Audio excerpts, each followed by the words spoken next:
to Sunny Live Trend. Thank you so much guys for tuning in. I'm here to update you of what's going to happen on iTonga from the 15th to the 19th of December 2025 on Monday.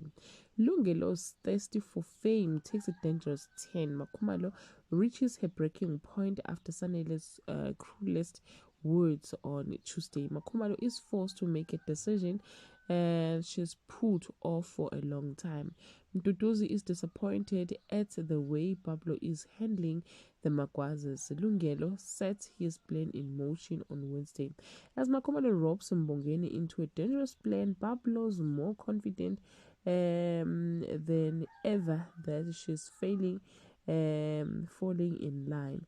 Meanwhile, Lungelo's sweet talk may be paying off, but the cracks are starting to show at home on Thursday. Pablo finally come to see Makhumalo, and she put her plan in motion. Letoguhle turns Lungelo's world upside down.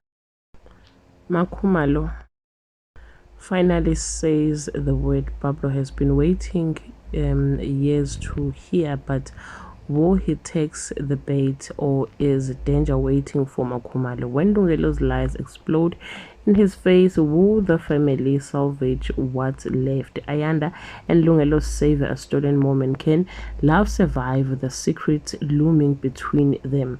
Well guys, that's all I have for today. You can leave your comment and share your opinion. Bye.